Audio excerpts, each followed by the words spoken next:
Hello, welcome students. I am so glad that you are here, and I'm especially happy to introduce one of the most amazing people I know. She is a true superhero when it comes to admissions, and someone that just it feels good to be around. So I'm glad that you get to spend time with her and learn from her because she is an expert in the field. Thank you so much, Katie, for being here, and welcome to our school seminar. Awesome. Thank you. And the feeling is totally mutual. Thank you so much for having me. I'm so thrilled to talk to everyone today. I really do want this to be an educational, a helpful seminar, if that's what we're calling it now. So if you do have any questions throughout, feel free to throw them in the chat box. I'm trying to kind of configure my screen here so I can see everything all at once. If I don't get to your question right away, know that I do have time built in at the end to help answer any questions then. Just want to make sure everything's answered before we log out for the day. So ultimately, I think the strongest way that you can confirm that you're building an affordable list is to firsthand know how much you can afford. Know the backgrounds of college financials, what it means, what to look out for. And so that's mostly what we're going to talk about tonight. First, I do quickly want to just introduce myself. As you see up on the screen, my name is Katie Congdon. I am one of the assistant directors of admission at Northeastern University. Tonight, I'm actually going to remove my name tag. I'm really just a human tonight talking to you about college admissions and the financial process of this. If you did have any Northeastern specific questions, before we sign out for the day, I will include my email address, so you're welcome to reach out to me that way. But again, this is like 10,000 foot level bird's eye view of the college search process. So here's a little bit of a table of contents, if you will. If you're anything like me, I'm very much a visual person, so I like to see what we're about to dive into before we actually dive into it. So here you go if you're one of those people like me. Getting started. This slide could have probably been 5 slides in and of itself. When you think about college admissions and the financial process, there is so much to think about. So getting started seemed like a weird name to call it, but we're getting started with some of the acronyms, kind of starting small, and then we'll get bigger for you. Up on the screen, you see some acronyms here. These are all going to start popping up for you if they haven't already. Some of them you might be familiar with, and like I said, some of them might be coming on down the line just a little longer. At the top, FAFSA. This is huge. I have highlighted, bolded, and underlined the word free because I think that this is a word that we just can't stress enough. There have been scams, different marketing ploys out there trying to get you to pay to fill out an application. Please, please, please don't ever pay for filling out the FAFSA. We will never forget that first F stands for free. So now that you see it highlighted, bolded, underlined, everything, we can move on. Now, the FAFSA is the most common document you're going to use to then apply for financial aid. Right below that are some acronyms that have to deal with the FAFSA, some things that definitely going to come up when you start filling that out. PC, parental contribution. I know PC stands for a lot of things these days, but we're talking about parental contribution, how much money your parents, your legal guardians are going to contribute to college. PIN. This one might be a no-brainer for some, but it's always good to include it here. If you're anything like me, me and my parents, we always forgot our PINs. And so PIN is something that I want everyone to remember, not only what it stands for, but always write it down, keep it somewhere very safe for you. You don't want to lose this PIN number. COA, cost of attendance. This is going to come up both before and after you receive your acceptances. So definitely keep this in mind when you're thinking about colleges. IRS DRT. This is a fun one. IRS is Internal Revenue Service, and then DRT is Data Retrieval Tool. This is a somewhat new aspect of FAFSA in the last few years or so. So I won't tell you when, but way back when I was applying for colleges, we didn't have this.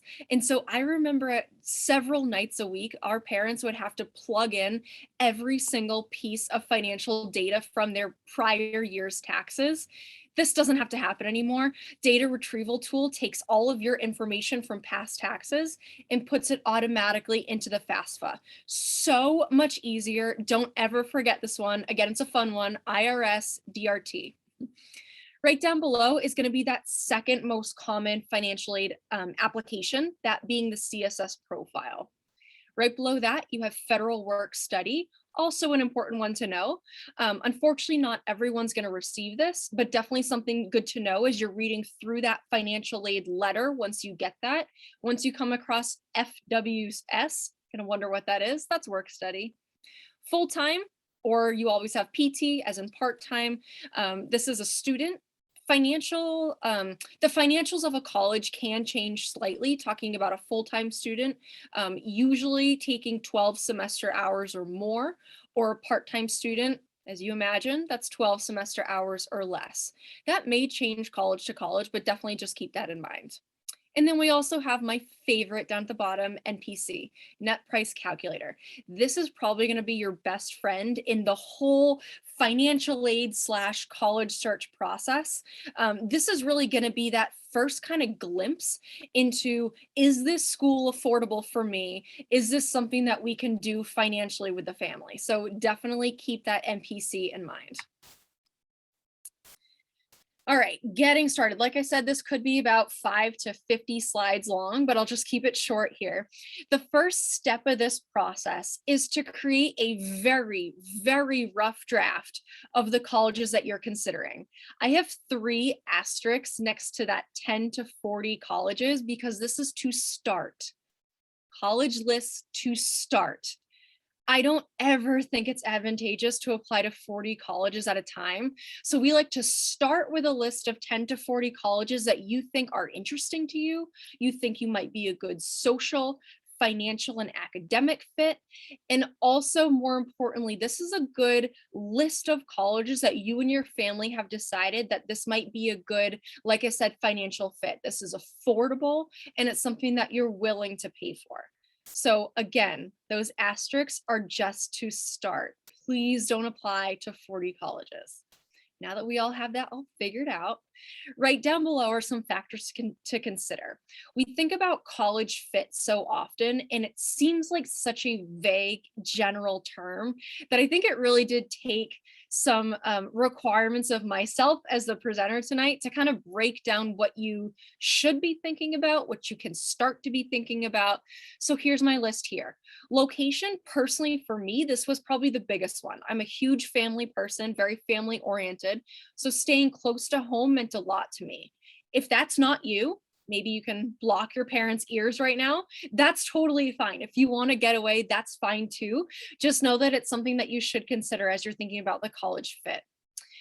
Size is huge. Not so much the student population, but classroom sizes as well. Opportunities, being work experiences. So like I said previously, I work at Northeastern University. Because we're located in the heart of downtown Boston, you're going to find a lot more extracurricular opportunities. Maybe that will be internships or co-ops, research, you name it. These opportunities are going to be a lot more plentiful at a school like Northeastern in the city of Boston than a school that's maybe a more rural setting. So again, no right or wrong answers, but definitely keep that in mind when you're thinking about college fit. Academics seem like a given, but you would be very surprised at how many students are I don't know, looking for coal mining that decide to apply to Northeastern. There is a very specific school for that. It is not Northeastern. So consider what you might want to study in college when you're looking at which colleges to apply to. And then last one, there's our favorite acronym, that's our COA. That's that cost of attendance. This probably should have also been bolded, underlined, and highlighted to let everyone know that this is really, really important. Cost of attendance is something that should never be overlooked in your search process. A lot of times the families that we speak to, they apply for colleges, or I should say the student applies for colleges, they're admitted to certain colleges, and then they sit down as a family and say, okay, what can we afford? Not a good idea. Let's start thinking about that first so that when you do finally get those letters of acceptances, you should know right then and there if XYZ university is a good financial fit for you. So definitely keep that in mind. I also want to highlight public versus private. Now, if you've done any research into colleges in the past, you might have start to see this kind of theme that private schools can pretty much set their tuition at anything they want. Of course, there's a board of trustees that has to approve it, blah, blah, blah. But for sake of argument tonight, it's usually much, much higher tuition at a private school versus a public school. However, the caveat to that is that private schools generally offer more funding, whether it's grants, scholarships, merit aid, you name it, than you're going to find at public school. So although that original price tag might be a lot heftier, you might find more aid there. So please don't ever not apply for a school if it's private just because that tuition is a little larger. We're going to talk all about how you can kind of wiggle your way through that process, learn a little bit more about how you can navigate looking at such high price schools. Northeastern being one of them. I'm just going to be open and honest about that. I'm not hiding anything about that fact. Cost of attendance. Again, for all of you who are paying attention, this is our COA. Love it. What's actually included? Believe it or not, a lot. When you look at a college's website, you'll usually see tuition, housing, room and board. Maybe they'll include something like an average amount of money spent on textbooks a year, but that's pretty much all they offer. There is really so much more that you're going to be asked to take out your wallet for. So here are just a few of them up on the screen. Application fees is something almost nobody ever thinks about, but almost all of you are going to have to pay them in order to actually apply to then be admitted to schools. The last time I checked, the average application fee was $60. Again, that's average. You're going to find schools that are lower than that. Some of them even being $0. It's a good enrollment marketing tool for them. So keep an eye out for those. But you're also going to find ones that could be upwards of 100, if not more dollars. And again, this is just for you to submit that application. Kind of a lot, but consider this when you're thinking about your total cost of attendance. Tuition, again, kind of self-explanatory. Room and board, if you are going to live on campus, this is going to be included in that. Board a lot of times can be your meals. Being in college, I can tell you firsthand, meals were very, very important to me way back when. And I'm sure nothing's changed in the generation of college students these days as well. Food is important. Make sure you're including that and budgeting that into your overall cost for college. Other fees is one of my favorite because this is so general and vague. Other fees can be a little misleading, but yet it's all encompassing at the same time. This can be something like gym membership fees, student activity fees. Every time that you swipe into a hockey game and it's free for you, it's not really free. It's you have previously had paid it in those other fees category. Sometimes there's health fees. Again, colleges like to announce it. You can see a psychologist, for example, for free on campus. Well, we all know that nothing in life, and especially at college, nothing is free. This might fit into that other categories or other fees categories, I should say. Travel expenses. On our last slide, we talked about thinking about college fit in the location. Travel expenses are huge here because although it's not publicly published on a website, if you're living in Northern California and you decide to go to a school like Northeastern on the East Coast, plane travel is not cheap. You can take a train if you want to. That's not cheap. I don't think you could take a boat, but I guess there's weirder things that have happened in life. So whatever those travel fees are going to be, you should consider that. How many times are you traveling back and forth? Do you know someone with points that would like to give you points? Maybe that could be worked out in the calculations. But for the majority of students, you are going to have to think about travel expenses. Even if you're just taking a car ride, you should still think about the gas money that's included in that. Books are also pretty self-explanatory, but I can't not mention them. Textbooks are costly. A lot of times you don't need to buy these outright every semester. Sometimes you can rent them, sometimes you can borrow them or use them with another peer in the classroom. But I wouldn't always count on that. So it's always good to just estimate a chunk of money for books. If you get them cheaper somewhere, if you end up finding a best friend in your calculus class that can share a textbook, wonderful. You save yourself some money. But I do think it's important to budget and estimate for this if possible. The next bullet point is kind of, and actually the next one after that, these kind of fit into that other fees category. Some things to think about. Tech fees are really important, especially for our STEM majors. A lot of times you can use whatever laptop you'd like to use in college, which is another expense. Don't forget about laptops, but also thinking about the actual programming that you may need to buy and download. So again, way back when I was in college, we actually had to buy Microsoft Suite. Luckily, it's on a lot of laptops now, but that's another fee that I did not even consider when thinking about college. So little things like that can really add up. Other program fees, aside from STEM, thinking about our art students, sometimes there are art fees, different paints, paint brushes, canvases. If you're in photography, you're gonna need a new camera. All of that, again, quickly adds up. So just something to think about. This is huge. This is kind of veering off in a little different direction here, but I couldn't, again, this was something that I couldn't not mention. Need blind versus need aware. When you go back to thinking about your college list and which schools are a good fit for you, it's important to then keep note of which schools are need blind and which schools are need aware. So they're a little different. I think one big myth in the college admissions process is around how decisions are made, especially in regards to financial need. And the answer ultimately really depends between colleges. It's hard to say, but colleges will generally fall into two different buckets, that being, as you see on the screen, need blind or need aware. Now, need blind colleges will make their admissions decisions without any consideration to you, the applicant's ability to pay. Now, need aware colleges are going to make admissions decisions based on your ability to pay. That is going to be taken into account. And that's going to be, again, drawn from the FAFSA and the CSS profile. As of 2020, I think was the last time that I looked into this. So just last year, feels like forever ago. But as of 2020, there were 107 colleges throughout the United States who all claimed to be need blind. Most of these are going to include schools like Amherst, Stanford, Swarthmore, Bowdoin, Brown, MIT, Davidson, Princeton, and a few others, Harvard, of course, mixed in there. And so if you know anything about colleges, you know that those are like the top 10% of colleges in the United States.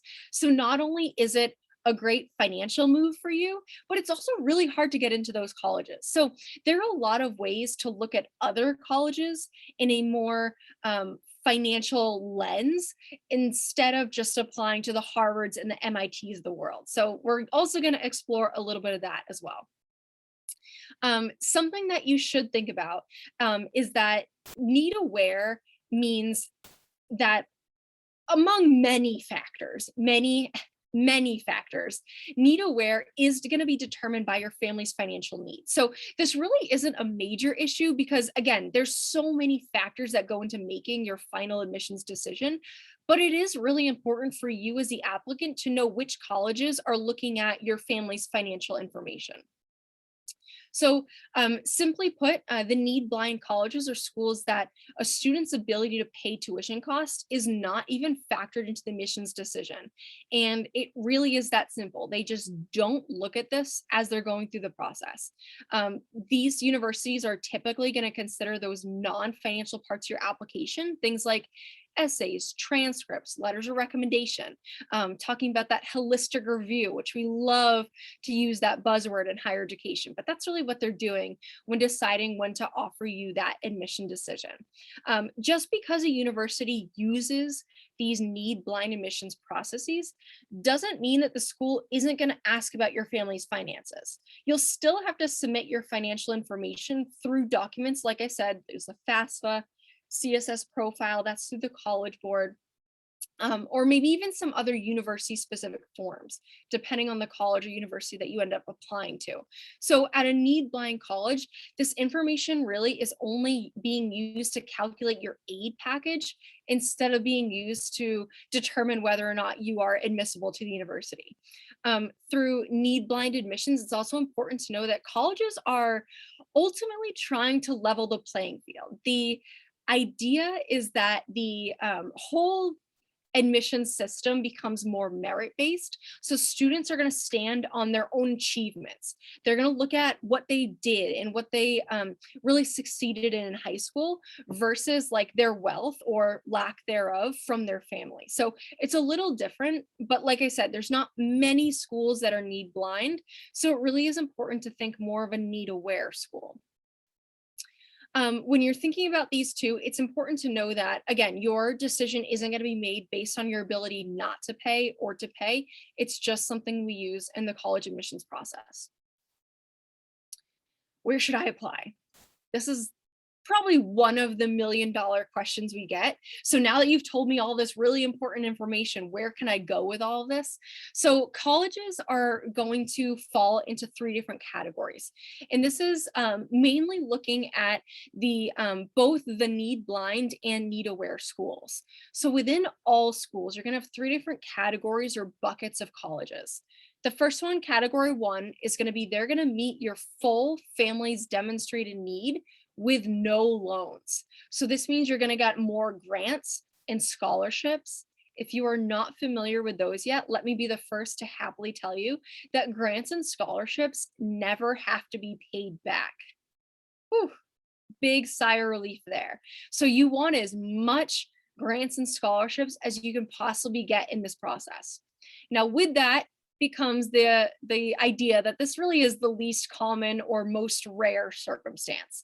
There's not a ton of schools, unfortunately, that have the financial resources to be able to admit a class full of students without seeing their need and be able to offer them grants and scholarships without any loans. So yes, it's there, it's available to you, but there's just not many of those types of schools.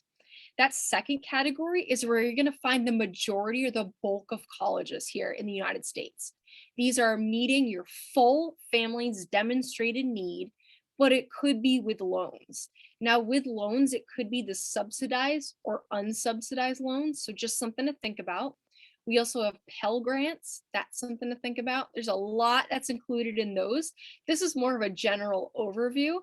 So I'll just kind of leave you with that. I don't want to inundate you with too much information right here. Again, this is most common. Some schools do include, I had to include Northeastern here, and then BU as well, Boston University. Category 3 is the last one. And this one's a little trickier. This says that although they may meet your family's demonstrated need, it's actually not guaranteed that they have enough financial resources to be able to give you financial aid. So again, this could be in the form of scholarships, grants, loans, that kind of thing. These are going to be separate from merit scholarships. Merit is truly just based on your merit, so your academics. This right here on the screen is just talking about your family's financial ability to pay. Again, this is a pretty common practice, and some of those schools are listed there as well. None of these categories should determine whether or not you should or shouldn't apply to these schools. These are all fabulous schools. I meant no harm in putting these schools as examples. It's just for your benefit to know where you're applying, what their past policies have been.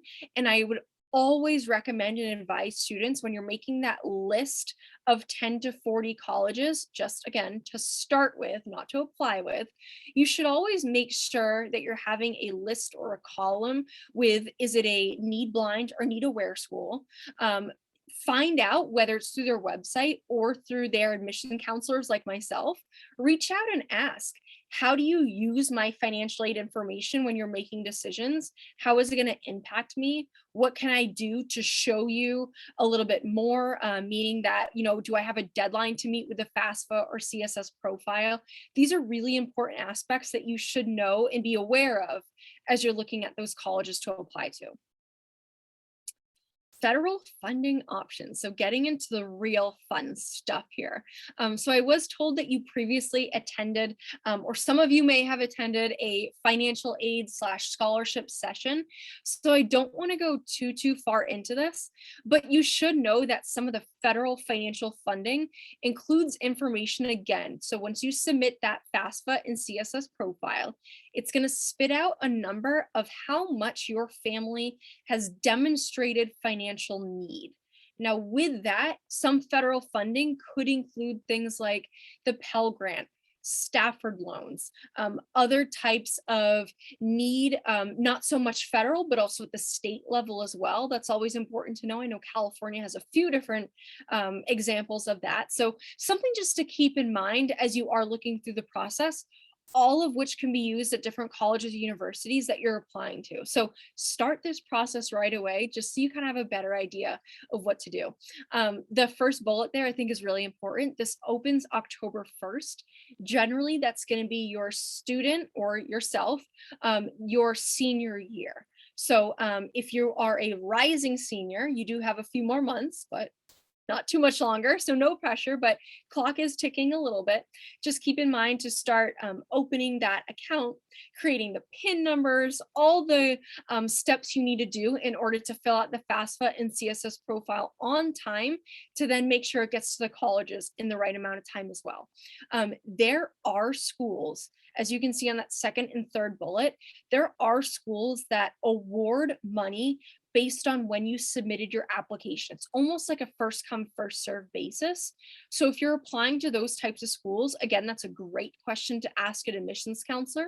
But if you are applying to those schools, it's important to know what that deadline is, if there is one, just to make sure you can get your application in on time. It'd be a really unfortunate situation if you and your family were eligible to receive aid, but you missed it just based on the deadline. So definitely always keep this in mind throughout the process. All right, FAFSA, what can I actually get? So I've mentioned a few of these already, but it's important just to echo what I said before. Federal grants don't need to be paid back. This is something that typically is coming from the United States government. Unfortunately, this also means that they can only be awarded to students who have a social security number or in possession of a green card. If you're in the process of that, no worries at all. Once that finally kicks in, once you get your social security number, or SSN, if we're talking about acronyms, I should have added that one to the slide. Or if you're in the process, like I said, of getting your green card, you can submit these documents, being the FAFSA and CSS, after that has been finalized. So definitely keep that in mind. Don't ever kind of rule that out if you are going through the process. Federal grants are listed there. Again, not all of them. These are just a few of them. These are the most popular ones that I could think of. We also have state grants. Same thing, like I said before, California has some really cool options when it comes to this. Not every state does. As you can see, only 36 out of the 50 states do. So being in California, I think you're pretty lucky in the sense that you have a few options there for you.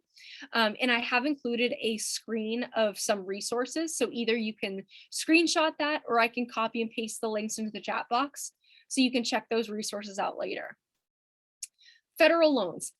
These definitely do need to be paid back. Please don't ever not pay these back. These can be either direct subsidized or direct unsubsidized. And again, I mentioned Stafford before. That's going to be located there, as well as some direct plus loans as well. Super fun things to talk about. Scholarships. These actually are really fun to talk about because, again, same thing with grants. These don't need to be paid back. This is money that's awarded to you because you're a phenomenal student. Maybe you're a great soccer player, you're a good community member, whatever it is, wherever you're finding these scholarships. Again, they don't need to be paid back. Collect as many of these as you can before coming to college, and you will be all set. So where to look? Where do I find these? The first one is colleges directly, which I don't think a lot of students think of. So looking at a school like Northeastern, just for example here, we offer merit scholarships. So students would potentially receive a scholarship, and that's coming directly from Northeastern. The only kind of caveat with school specific scholarships is just that. They are school specific. So if we were to award you, let's just say $30,000 for a merit scholarship, you couldn't unfortunately then go to Stanford and say, hey, I have this $30,000 scholarship from Northeastern. Can I just apply it to my bill? It doesn't really work like that. When you're getting these college specific funds, they are coming from the college directly to then be used at the college itself. So they really do need to stay with the college. Back before COVID kind of hit and the world changed forever, there were students that were doing visits to college campuses. With that, there are some schools, typically some smaller schools, liberal arts specifically, that gave scholarships to students if they visited between a certain date range. It was usually earlier on in the year, so students could visit at a time where it was convenient for them, but yet they would receive the scholarship. St. Michael's is one that comes to mind. That's up in Vermont. Really beautiful school. If you haven't seen it, check it out. Highly recommend that school. But I'm not sure if they're doing this now because I haven't been updated on their visit policies. But previously, if you visited between that certain date time, you would get a $1,500 scholarship. So pretty cool to think about. Things like that definitely add up. So just look into that if you are looking at schools to visit in person. Some online resources. Chegg.com was actually one that I used way back when. Some scholarships. Chegg is also really great for looking at textbook buybacks or textbook rentals. Who would have thought? So definitely use that website to your advantage for several different pieces in the college process. Scholarships.com seems pretty self-explanatory, but believe it or not, scholarships.com is one of the biggest one. So definitely check that out. Scholarships.com is one that I actually, you know what, in College Greenlight too, they have a great resource for literally typing in information about yourself that will then spit out scholarships to apply to. If you have blue eyes and you are a first generation college student, and maybe one of your parents was a United States veteran, there's a scholarship just for you. If you're interested in going into teaching, there's a scholarship for you. If you are a Christian male looking for engineering, there's a scholarship for you. So you name it, there's something here for everyone. It's really important to get onto these sites and really check out what's available. I'm not sure about scholarships, but I know College Greenlight does require you to set up an account, but I think 100% worth it. If you wanted to, you can even create your own email that's dedicated to everything scholarships or college. A lot of times students will include their name. So like, for example, maybe I'll do like Katie goes to college 2023 at gmail.com. And this is my email that I'm going to use for all things college related. Always highly recommend doing that. So when you do create accounts for these scholarship sites, you can just use an email address like that. Definitely going to help keep everything kind of sourced in one area. Local resources, I think, go overlooked the most. It's always important to think about your soccer team, your church community, or temple, whatever it may be, high school, your babysitting group, the American Red Cross, local Knights of Columbus, you name it. There are so many options for scholarships that are locally. Now, I wouldn't call the downside of these, but maybe the con of these versus some larger ones is the fact that these are typically in smaller denominations. So you might find a $500 scholarship, $1,000 scholarship, but you know what? Everything adds up. So definitely look into these. Something else to consider is that these aren't always reusable over the years. So when you think about your full time to degree completion, thinking about each of the years, how much it's going to cost you year after year. These aren't renewable always in the sense of larger ones, that if you keep a 3.5 GPA, let's say, you're going to receive $30,000 year after year after year. Not always the case with little ones coming from schools or church communities. A lot of them, it's a one-time scholarship. So something to keep in mind. Great for the first year, but something to keep in mind as you're planning out your second, your third, your fourth college year experiences. All right, this is what I said, other resources. Let me open the chat and I'm gonna actually copy and paste these, see if I can do that. Oh, maybe I can't. shoot, it's a PDF. I actually can't do that. However, you can always just jot these notes down. So these are wonderful options for both parents and students. I think the first one is more geared towards parents. If you are on Facebook, I know kids aren't really on Facebook these days. It's not cool anymore. But if you're a parent on Facebook, I highly recommend this group. It's called Paying for College 101. It is run by a admissions professional. She's been in the field for several years now. She originally ran a blog, and it's kind of just morphed into this Facebook group where there are thousands and thousands of parents, some students, but mostly parents that get on, talk about their experiences with their children, what they've seen from nieces, nephews, cousins, their neighbor down the street, what their experiences were. There are some college admissions professionals in there as well. So to help kind of answer some of those questions or concerns, myths, you name it, but really great resource, not only for paying for college, but also about APs, about visiting colleges. I mean, you name it. They talk about a lot in that group. If you aren't a member of it yet, I definitely recommend joining that. And then the last three are those state grants that I talked about. These are really worth checking into. Again, these are all specifically in California. So being a California resident, you have access to these.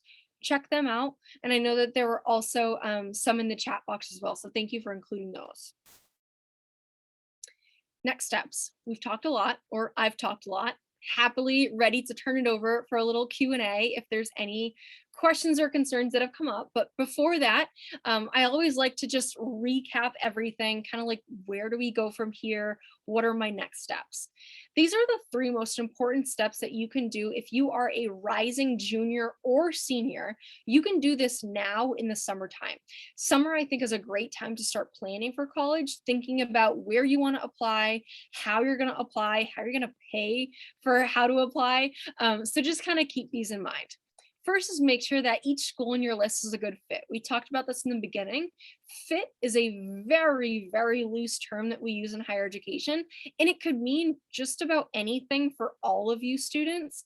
But it's important to kind of do a lot of deep thinking, a lot of self-reflection. Think about what you've enjoyed out of your high school experiences. Do you like small class sizes or large class sizes? You know, do you like to be close to home, or do you kind of want your space a little bit? So something like that to think about when you're thinking about that college fit. Check out that college's NPC. Again, this is that net price calculator that we talked about in the beginning. It was, oh my gosh, several years ago now, it was determined that by United States policy that all schools within the country were to publish the net price calculator on their website. Now, the thing about a net price calculator, it is a very rough estimate of what your college may cost you. Put in just some information. It is nothing compared to everything that's going to be put into FAFSA and CSS profile. And so because of that, again, it's a very rough estimate, but at least that will give you kind of a starting point, saying, with this GPA that I have, what could I receive in merit aid? Again, that's academic based. With my parents' salary being this, our house value being this, we have these many cars that we own, blah, blah, blah. This is what we might get for federal funding. It's going to spit out that number. I would definitely recommend to keep a tab of the numbers that you're getting from these net price calculators, because they are going to be different at every school and university that you're looking at. So keep an eye on what you're getting for those answers, and then know that you can use that when you're thinking about then which colleges to apply for. Last but not least, don't ever let the potential financial aid packages determine where you do or where you don't apply to. Again, I mentioned this briefly when I talked about public versus private. These numbers that we publish on our websites can be extremely scary and daunting. I was going to say sometimes, but really all the time. So keep in mind that there's a lot more that goes into this. It could be your own external scholarships, maybe money you've earned from a part-time or full-time summer job. This could be different family earnings or family contributions that they're willing to contribute to your education. And it could be a lot that we've talked about as well, that federal funding. It could be scholarships, grants, loans, you name it. So much goes into this, but don't ever be afraid to apply to a school if it does have that hefty price tag. I hope after talking to you tonight that you have some tools under your belt to kind of know which schools to apply for, what you should be looking at when you're looking at which schools to apply for, specifically talking about need aware and need blind schools, and really how that can help you make that final college decision. At this point in time, I would love to flip it over. Let's stop sharing. Flip it over to any Q&A. I will in the chat box. Yes, thank you. Thank you for adding those. Let me see. The easiest way probably would be to just unmute yourself if you want to, or raise your hand if you can figure